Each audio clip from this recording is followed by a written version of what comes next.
Medvedev and Bublik clearly love theirs. Let's see what we think of the brand new T-Fight. We have 3 of these Tecnifibre T-Fights to test today, starting with the 315S. We've got the 305S. Correct. And not released yet, coming soon, we have the 300-100. Not an S. Do you know what S means? Spin? Nope. No, I don't know then. Keep guessing. Style? Nope. Swagger? Like my wit. Oh, slow. Sharp. And all the S's are 98 square inch heads, so that's how you know. If it's got an S, it means it's 98. If it doesn't have an S, it's 100. That makes sense. 98, more control, a little bit sharper. Tecnifibre, I like your thinking. Well played. Yeah. So the T-Fight is, I always find an interesting racket because it's Tecnifibre's kind of only tour level frame. So it's not like Babolat where you've got a pure drive for power and an aero for spin and a strike for control, or obviously Wilson Hedgeonix the same with the different silos. They just have the T-Fight. Yeah. And so they're making it everything for everyone. Power and control. Yes. Spin and flat. Feel and not feel. So in short, there's 2 big changes to this T-Fight from the previous model. It's slightly thicker, making it stiffer, therefore more powerful. May I interject? 4%. And the swing weight has been reduced. The old one was quite unwieldy, a high swing weight, so it was great, but very unmaneuverable, difficult to use. This one, the balance point has remained very even, but the swing weight has reduced, therefore being more maneuverable, should be a bit easier to throw around, a bit more control, alongside that stiffer frame. So maybe changing the profile of player that will enjoy it. Yes, so Tecnifibre's aim with the T-Fight, like every single racket ever made it seems, is to have power and control. So we've got more control with the reduced swing weight, we've got more power because it's a little bit stiffer and a little bit thicker. The reason for this, according to Technilabs, Tecnifibre's in-house research department. I sound like I work. Do you reckon they wear lab coats? I don't know, it sounds like I work for them though, I don't. So they have analysed professional tennis and next-gen players, so those players on the next-gen tour, younger, use a racket that is on average 18 grams lighter than their tour level counterparts. So the average serve speed has also gone up in the last 10 years from 168 kilometers an hour to 190. Wow. Tecnifibre's analysis of this data is that the game is getting faster, players are getting stronger, so they don't need the racket to do so much of the work. Players want their rackets to be maneuverable, which is why we've got this reduced swing weight and we've got more control built in. I can sense you disagree.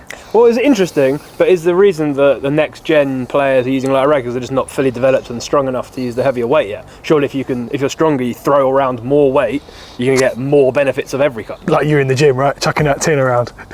We have not strung these ourselves. Normally we're like, oh, we strung them ourselves. We have not. These have been delivered to us pre-strung by Tecnifibre themselves in razor code soft at £52. And we have, as we said, the 315S, the 305S and the 300-100. So we're going to be putting them through their paces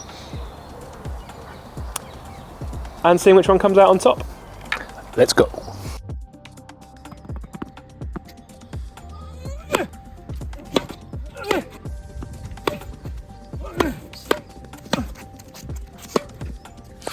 We have just come off court from testing these brand new T-Fights. Ben, first impressions, how did you find it?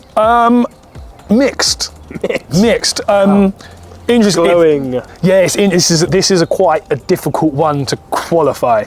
What I would say is I think they've achieved what they set out to. Well done, Technilabs.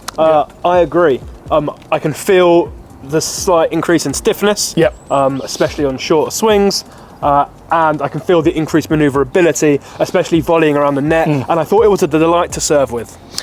Yeah, that's an interesting one because rackets are often quite hard to pick up and use when you start serving with them. It takes a bit of time, but these were almost instant, weren't they? Yeah, so, and that was across all 3. So that's a point in manoeuvrability. Those points. First points, manoeuvrability definitely better, power definitely better, control. Yes, it was a more controlled version, but there is some nuance to the power and control comments, which we shall get into as we go through each racket we have today. So starting with the 315 gram, 98 square inch heads, the heaviest in the range, the closest to kind of a tour spec. How'd you get on with it? Well, it plays a lot lighter than 315. Yeah, and that was my overriding thing as well. The manoeuvrability increase is drastic. I felt like I could throw it around quite easily, and it definitely didn't feel 315 grams. That is for sure. So the string pattern is a 16-19, so it's still got a fairly open string pattern. Obviously it's heavy. It's a heavy racket at 315. It's got that stiffness that Tecnifibre have ensured. Yeah, I still wouldn't describe it as a stiff racket. No, though. but it is stiffer.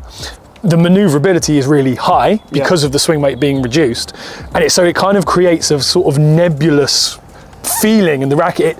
It kind of doesn't play in any obvious way, and this is why this is quite difficult, and why I would describe it as a kind of a control frame, because you kind of get out. It doesn't give you any power. It's not easy access. You have to work hard for the power, but it is there. So it's not a power frame, but it's also not a sort of a hard to use control precision frame either, because it's stiff and because it's 350. It's everything for every man. Or every woman. It's exactly what what Tecnifibre set out to do, and I agree. And I think the one issue that the 315 has is that whilst it feels light and the swing weight's reduced, so yes, it's manoeuvrable and you can control the ball, but when you open up, the lack of swing weight that used to make the T-Fight so fun, because you could absolutely rip it from the back and it carried so much weight through the shot, you don't get that anymore. Yeah, so I don't like it particularly. You don't get that. You don't get that. It was one of the most fun rackets, and now this is going to be another classic Josh line, it is now a better racket, but less fun. Yeah. Therefore, not as good. Yeah. I agree. It's made it more serious. It's a more serious player's frame, but I don't think this 315 is going to suit many club players, because I don't think it gives you anything specific you're looking for. Maybe some higher level players will really like it. I think it will be interesting up against things like the Gravity Pro, in that sort of area, but on balance, I think it's probably lost a little bit of its fun. So if you like that sort of whippiness of a T-Fight, you may not enjoy this one as much. A lot of people found it too much, unmanoeuvrable, and so they will maybe prefer this. Yeah. So let's move on to the 305. The 305S is Medvedev's racket of choice. He loves to use this. He uses it all the time. He even said that he sleeps with it. Stop winding him up. Why? He doesn't actually use it. Oh, but whenever we say that, everyone always tells us that we're wrong.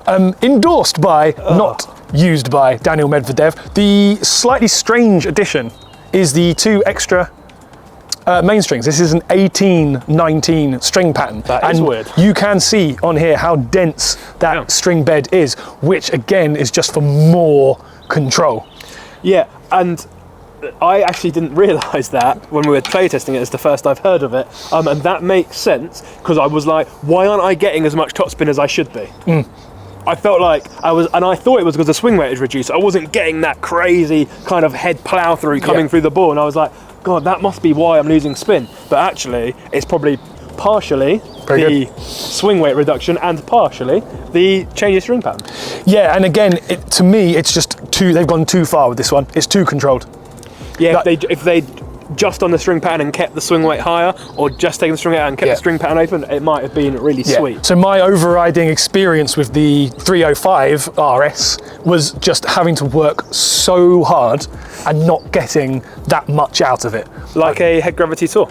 Yeah, kind of. It was. I was having to take huge, great big swings, and so you kind of then lose control because you're having to play. There was at one bit where I was almost laughing because Ben was like grunting and absolutely putting everything into it, and I was like, oh, it's coming through quite comfortably. Like there was no huge increase in ball speed. You'd have to have a ginormous swing when you absolutely unload on every single shot. No, he does have an enormous swing. Yeah, I know, but he doesn't use it. He uses it. Maybe he should. Maybe he should. Maybe he wouldn't have lost his mind and smashed up that net camera. Yeah. Which time? Which time? Yeah, Joe, find a clip of him smashing something up. It won't be hard. No. So again, a perfectly good racket that just doesn't really do anything outstandingly well, which makes it quite hard to sort of classify. No, it's good, it's fine, it's just fine, isn't it? And the 305 may well still be popular, because of that increased manoeuvrability. And if you have a long, flat, more traditional swing, actually, not a modern day, more like a more horizontal, less vertical swing, I think you might really, really like it. Yeah. Because you're going to get your power through that swing, and this is going to give you that little bit of control and manoeuvrability. And equally to the 15, serving was very nice with it. Yes, the 305 is a control frame. The control additions override the power in the 305. Yeah. So lastly, we have the 100 square inch. This is 300 grams. Obviously, the biggest difference is the head size being 2 square inches larger. Should, in theory, give it a bit more power. Josh, does it?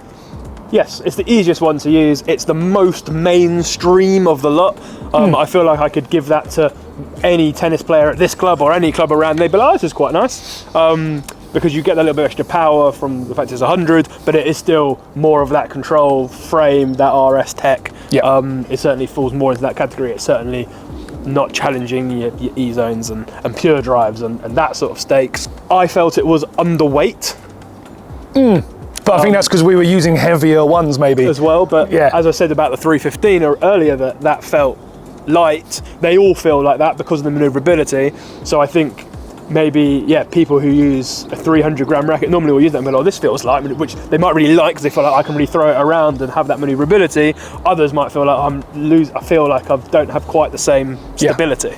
So obviously with the 100 square inch, we've got a slightly more open string bed, so we should get a bit more spin. Definitely get more spin from the 100. The other two are really, really hard to get a lot of spin from, I would say. Yeah, so in the 98, in the 305, obviously because of the string pattern change. In the 315, I didn't think the spin was that bad actually. in the middle. Yeah. So if you want a T-Fight and you want some spin, you're going for the 100 square inch. Yeah. Maybe weighting up the 100 is the way to go. If I added a little bit of weight towards the top of that 100 to increase the swing weight back up and bit in the throat, like increase it to maybe like 310. Yeah. With some, could be onto a winner. Yes, and then lastly, obviously, we always talk about feel. Feel is incredibly subjective. Love it when we talk about feel.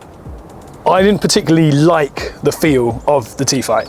The feel grew on me when we first picked them up and we first started playing. I was like, I'm not enjoying this feeling at all. But the more I got into it and got used to it, actually, some little chips and hand skills, I felt relatively connected. It certainly doesn't have like a soft plush feel. No. But a lot of people like that because I think it feels quite, or doesn't have loads of dampening technology in it that I'm aware of, or any successful dampening technology in it. You feel quite connected to the ball and you feel the outcomes and the inputs through your hand, which is a big part of control, of feel, sorry. Yeah, and I think if we talk about the modern evolution of tennis rackets for just a moment, the new Pure Drive from Babolat, the new E-Zone from Yonex. Yep. We had the Clash from Wilson fairly recently. The rackets we've used most recently. Gravity. Every single one is promising a nicer, softer feel, more comfort. It's like Tecnifibre. We've got, nah, you don't want that. You want sharpness, you want crispness. Yeah. And a lot of people do. Yeah. And I think maybe I don't know, so I don't like in your old age. You want something more armchair friendly. Yeah. So I think that's the sort of the overriding feeling with this T-Fight is I think it's generally got a little bit more serious, a little bit more old school, and just a bit more like high level. But in that old school, making it more new era. So actually that kind of next gen thing that you spoke about earlier, I can imagine not those top level players, but that sort of younger, fitter, faster, stronger type, younger singles players, kind of like 18 to 25, who are like tearing around the court and will really like it. Yeah, it's just not really for it. But your average club player, bit older, playing some singles but maybe more doubles, probably not going to get as much out of it as you would like. No, and I think overall we are fans of the T-Fight historically, and I think I really like the XTC, which was a couple of versions back, and that's because it was absolute laugh. It was the most fun I've ever had with a tennis racket, and I think Tecnifibre are just muting it down, making it, I'm not going to use the word boring because it's not serious. Yeah, it's just serious, and I don't like that. It doesn't feel like a Tecnifibre to me. So I would not use a Tecnifibre T-Fight. I don't think it's for me, but there's plenty of people who would like it. Thank you for watching. Oh, well done. Don't forget to like, share and subscribe, and comment below. You may well have used the 298s. Almost certainly haven't used the 100 yet because it hasn't been released. And exciting news, we are soon going to be going live. We're going to be posting the times we shall be going live from the shop in the YouTube community. So if you subscribe to us, you will find out when we're live. So you can be in the shop with us, ask us questions about your current racket, whether you should change, have to look at any of our specific stock, and get some one-on-one advice. Or maybe 1,000 to 1 advice, depending on how many of you tune in. There you go. Thank you very much for watching. You'll see us soon.